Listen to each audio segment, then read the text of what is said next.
So let's now add a little bit of marker pen to our toaster concept. So in this instance, I'm going to use a Cool Grey 3. I'm going to use a Cool Grey 3 because I want the top part of this bit here of the toaster on each of these to look as though it's made out of metal. So therefore I'm going to use a Cool Grey 3, which has a little bit more blue in it. So the first thing I'm going to do is following my own rules, which is all edges are always dark. Now, I could start in 2D, I could start in 3D. Doesn't matter too much. So I'll start with a 3D one actually, just because we can. So if I follow my rules, and my rules are all edges are always dark, and I pick my light source. My light source is here, the top left.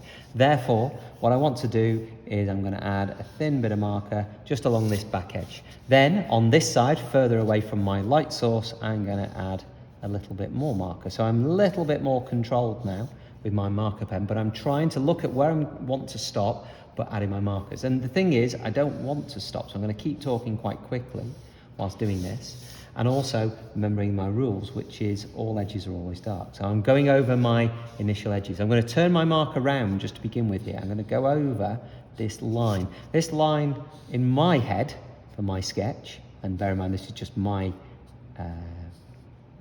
thoughts on this, was that this would be like a split line in the metal where two parts of the metal have joined. So it would have a slight darkened edge. And I'm going to go around here, the edges of my slot for my toaster, because all edges are always dark. So I'm using the thin part of my marker now on the chisel tip, but just going over my edges. And then what I want to think is, well, usually inside the toaster, this bit is always considerably darker. So let's add a little bit more marker. So very carefully, I'm going to add in some tone here. I'm going to use my light line from the corner. Let's just add in some marker, okay, and perhaps something like that, okay, and we'll do the same on the second slot there. So I'm just going to add in more on this corner here. Let's do my edge, because I want my edge to ensure all edges are always dark, and actually I'm going to go through my light line just on my edge, okay, like something like that, and let's do perhaps just vertical lines like so. So I've got my vertical lines, and we're trying to render metal, so often we keep these same kind of vertical lines as though light catches it. It just helps in terms of how we render. So now I'm going to do some of my other edges. So just again, follow me on this in that it's all edges are always dark. So we're just going to go around. First thing I'm going to do now is go around my edge. So I'm going to go around this edge here, and this would be perhaps where maybe there'd be a little bit of shadow in comparison with my other material here. I'm just going to curve that round. Let's go on this one. Okay, so all edges. So I'm just highlighting my edges at the moment. Okay, and then, so here, as I've changed, I'm trying to follow the angle of my outer line. So you can see that I've got my angle there. Okay, and again, just change the angle there. So I've got a thin line, and then I want to do, let's just get this one in, just on this part, and let's use our light lines that we've got here from our sketch. There's our light lines on this edge here, as though light's catching that corner. Let's just go here where this is the edge of the chamfer. Okay, and then what I would need to do is try to start convincing perhaps the viewer that this may be made of metal by, if I add some diagonal lines for my marker, then usually that can help give a reflective surface. So I'm just going to, quite slowly, and then deliberately leave some gaps for light, as like a light line, all parallel, all at the same angle. I'm just going to go over that top edge. And then I want a slightly different angle for the next bit down, because we've got a flatter, so I'm just going to change that angle ever so slightly.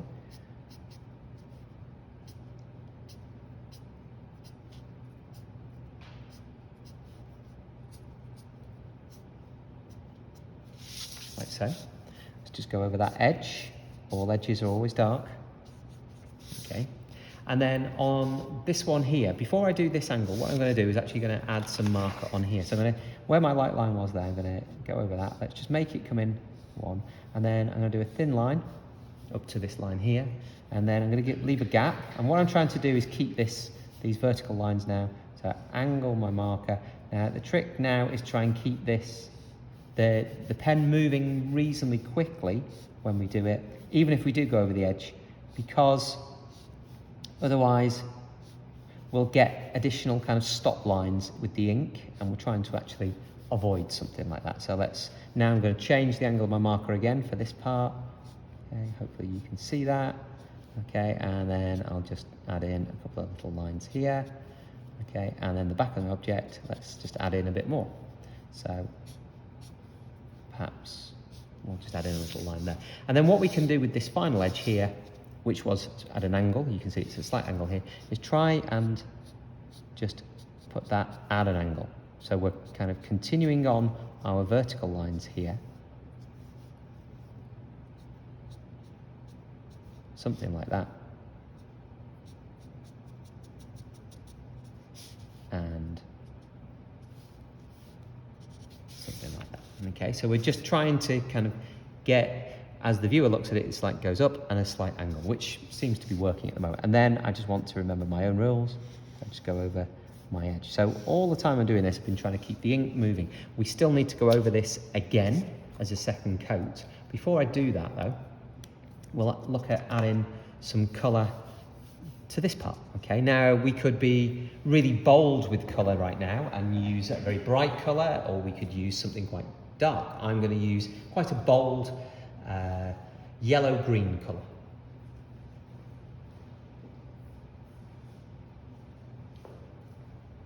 So here is my yellow-green colour. This is one of my favourite markering colours. It works really well with black.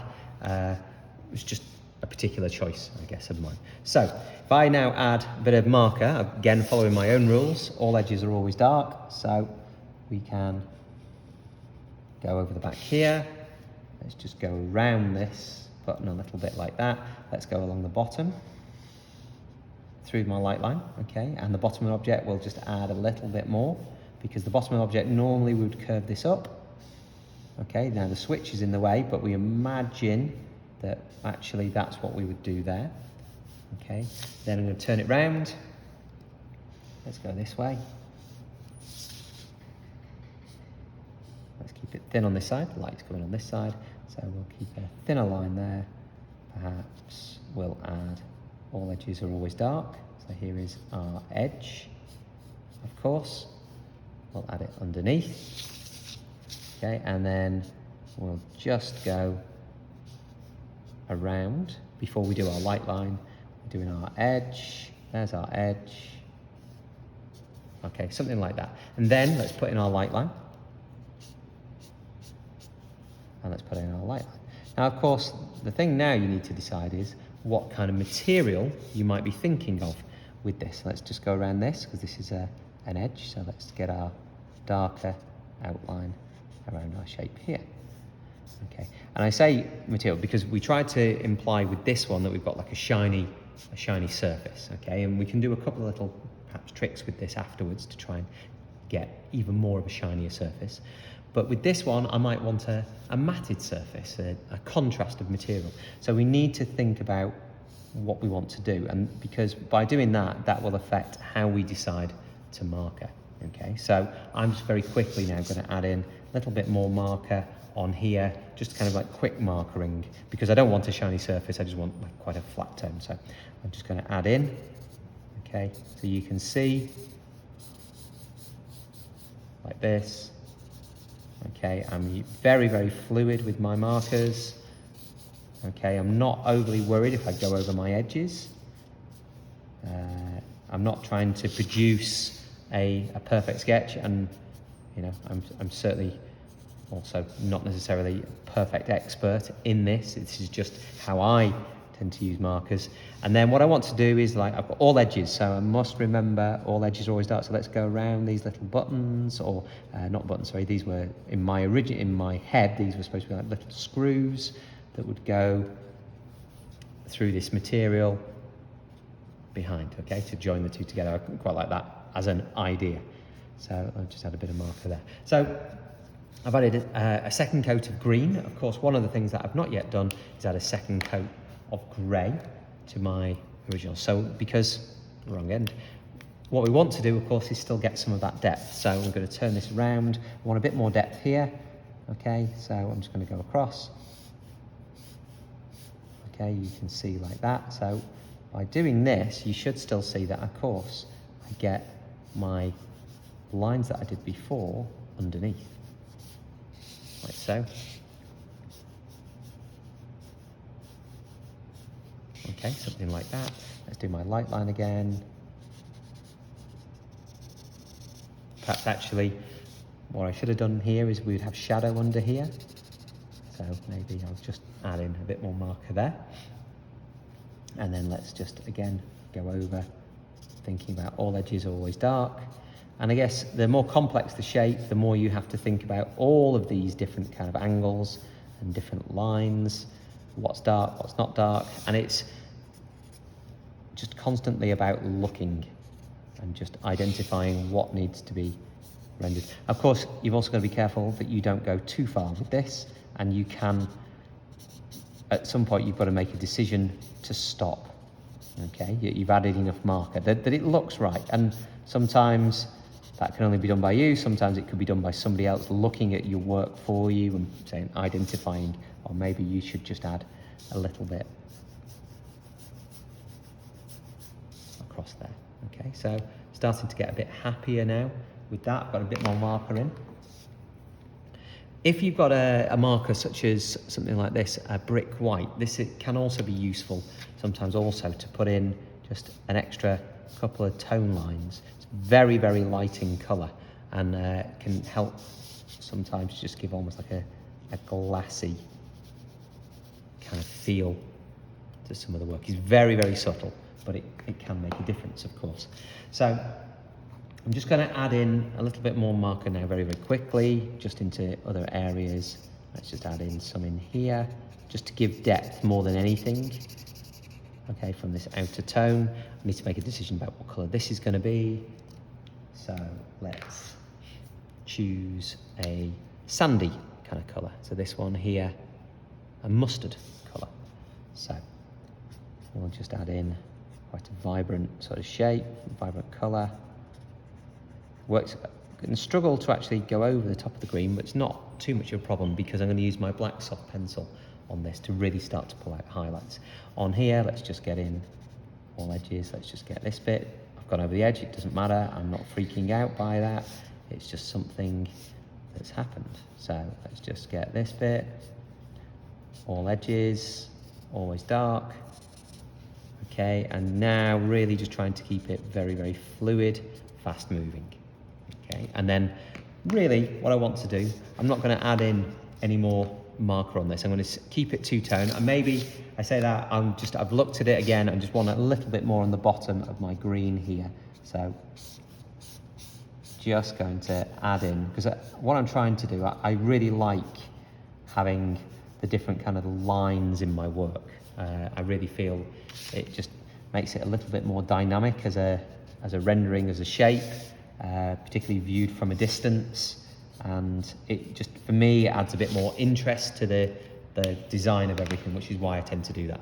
And then with a soft black pencil, this is now where we really start looking at trying to pull out shadow areas. So I look at my edges, and I might immediately look at this edge here, which is the join between my metal and my green.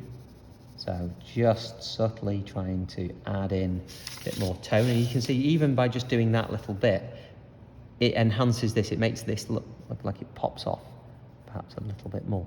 Then I could also look at, besides doing the edges, and this bit now with such perhaps a more complex sketch is where I really now need to start thinking about details like these screws. Do these screws go in? Do they go out? Do I need a light line? What I'm going to tend to do is like a little tiny bit just on where I would have the flat head screw like that, and I'm just going to add a little bit just around the outside. By doing this, hopefully you will see in a moment, it's very subtle, but it really does make quite a difference just to these little kind of screws, these ideas, okay? And then your eye starts questioning, okay, is that sticking out? Is it going in? What's going on? And that's what we're trying to do. We're trying to communicate design intent.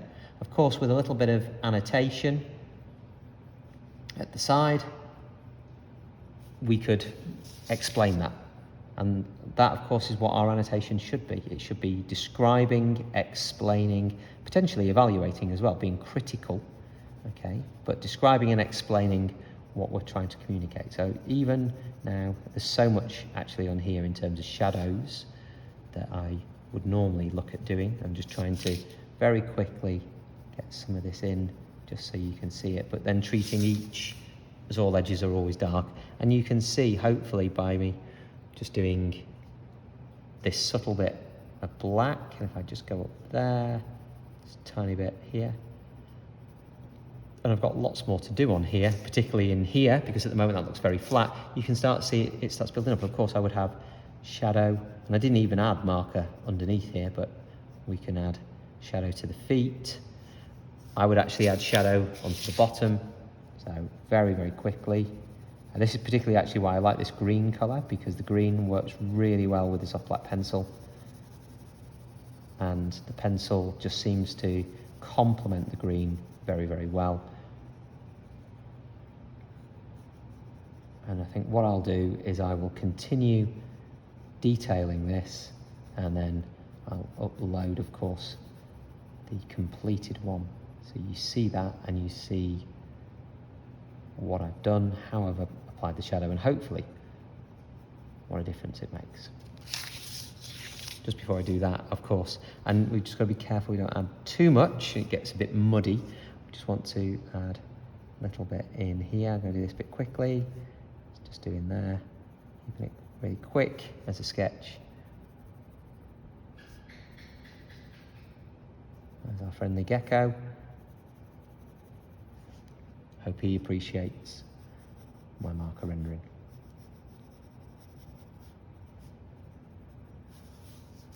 Okay, and yeah, there's still more to be done, but starting to piece it together.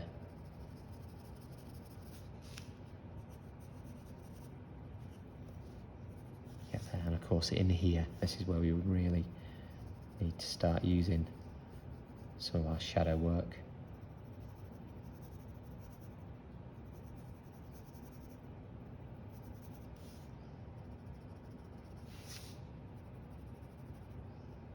Okay, perhaps something like that. Okay, and we start to build up our shape.